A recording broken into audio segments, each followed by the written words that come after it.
Hi friends, welcome to SudhaSri kitchen. இப்போ நம்ம பார்த்துட்டு இருக்கிறது வேர்க்கடலை குடமிளகாய் சாதம்.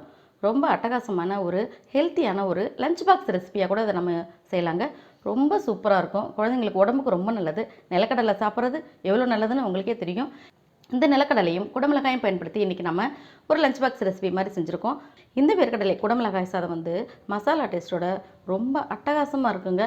ரொம்ப சூப்பரான இந்த வேர்க்கடலை குடமிளகாய் சாதத்தை எப்படி செய்கிறதுன்னு வீடியோக்குள்ளே போய் பார்க்கலாமா? வேர்க்கடலை குடமிளகாய் சாதம் செய்கிறதுக்கு முதல்ல வறுத்த வேர்க்கடலையை நான் 1 கப் எடுத்திருக்கேன். இது நல்லா தோல் உரிச்சு எடுத்துகிட்டு வந்துடலாம். இந்த மாதிரி வறுத்த வேர்க்கடலையை நல்லா தோல் உரிச்சு எடுத்துகிட்டு வந்துட்டேன். இதை மிக்சியில் கொஞ்சமாக குறைன்னு அரைச்சி எடுத்துகிட்டு வந்துடலாம். இந்த நிலக்கடலையை நான் மிக்சியில் போட்டு இந்த மாதிரி ஒரு பல்ஸ் விட்டு நல்லா அரைச்சோம்னா கொஞ்சம் பருப்பாக இருக்கிற மாதிரியும் கொஞ்சம் நைஸாக இருக்கிற மாதிரியும் இருக்கும். இந்த மாதிரி அரைச்சி எடுத்துகிட்டு வந்துடலாம். அடுத்தது நம்ம வேர்க்கடலை குடமிளகாய் செய்கிறதுக்கு என்னென்ன செய்கிறதுன்னு பார்க்கலாம். இப்போ 1 கப்பு துருவன தேங்காய் எடுத்து நான் ஸ்டவ்வில் இருக்கிற அந்த வானிலையில் ட்ரையாக ரோஸ்ட் பண்ண போகிறேன். இந்த தேங்காவை இது ட்ரையாக அதை வறுத்து போட்டால் தான் இந்த வேர்க்கடலை குடமிளகாய் சாதம் ரொம்ப சூப்பராக இருக்கும். இது நல்லா நம்ம ஃப்ரை பண்ணிக்கலாம். இது கலர் சேஞ்ச் ஆகிற அளவுக்கு நம்ம வறுத்துக்கலாம். நெய் எண்ணெய் எதுவுமே சேர்க்க வேணாம், ட்ரையாகவே நம்ம இதை வறுத்துக்கலாம். நம்ம ட்ரையாக வறுக்கிறதுனால இந்த மாதிரி நல்லா பொன்னிறமாக இந்த கலர் மாறிடும். இந்த கலர் சேஞ்ச் ஆன பிறகு நம்ம இதை வேறொரு பிளேட்டுக்கு இதை எடுத்து வச்சிடலாம். நம்ம வறுத்து வச்ச இந்த தேங்காய் துருவலை நம்ம தனியாக எடுத்து வச்சிடலாம். அடுத்தது இப்போ ஸ்டவ்வில் ஒரு வானிலை வச்சுருக்கேன். அதில் 2 ஸ்பூனுக்கு நெய் சேர்த்துக்கலாம்.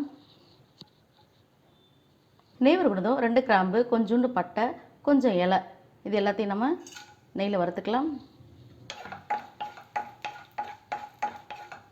நம்ம சேர்த்த பொருளாக நெய்யில் பொரிஞ்ச பிறகு ஒரு 1/2 கப்புக்கு நான் வெங்காயம் கட் பண்ணி வச்சுருக்கேன், அதை சேர்த்துக்கலாம்.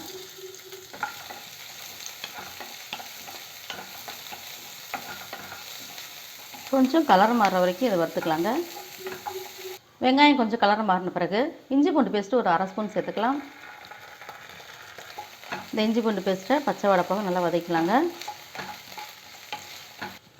அடுத்து 2 பச்சை மிளகாய் இந்த மாதிரி பெருசாக கீறி வச்சுருக்கிறேன். குழந்தைங்க சாப்பிடும்போது கூட எடுத்து போட்டு சாப்பிட்லாம். அதனால் இந்த மாதிரி கொஞ்சம் பெருசாகவே இதை நம்ம கட் பண்ணி வச்சுக்கலாம். வேர்க்கடையில் நம்ம இந்த மாதிரியும் சேர்த்து செஞ்சு கொடுக்கலாம். உணவில் ரொம்ப அருமையான டேஸ்ட்டில் இருக்கும். அடுத்தது ஒரு 1/2 கப்புக்கு நான் குடமிளகாய் குட்டியாக கட் பண்ணி வச்சுருக்கேன், அதையும் சேர்த்துக்கலாம். இது கொஞ்சம் சீக்கிரமாக வதக்கிடும். ரொம்ப கலர்ஃபுல்லாக பார்க்குறதுக்கே ரொம்ப அருமையாக இருக்குங்க. இது குடமிளகாய் சாப்பிட்டா நமக்கு உடம்பு வலி எல்லாம் போகும்னு சொல்லுவாங்க. இதில் கேயின் அப்படின்ட்டு ஒரு வேதிப்பொருள் இருக்கிறதுனால நமக்கு உடம்பு வலியெல்லாம் இதில் தீர்ந்துருங்க. குடமிளகாய் சேர்த்து கொஞ்சம் வாசனை வர அளவுக்கு நம்ம இதை வதக்கி வச்சுங்க. நல்லா கம்மன்னு வாசனை சூப்பராக இருக்குது. வீட்டில் நம்ம வச்சுருக்கிற இந்த சாதமே போதுங்க. நம்ம பாஸ்மதி அரிசியும் சேர்த்துக்கலாம். இந்த மாதிரி வீட்டில் நம்ம வடித்து வச்சுருக்கிற சாதமாக இருந்தாலும் சேர்த்துக்கலாம், நல்லாவே இருக்கும். இதை நான் சேர்த்துக்கிறேன்.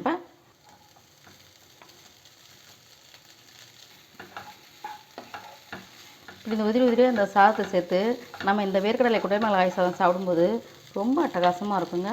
குழந்தைங்களுக்கு ஹெல்த்தியான ஒரு லஞ்ச் பாக்ஸ் ரெசிப்பியாக கூட இதை நம்ம செஞ்சு கொடுக்கலாம்.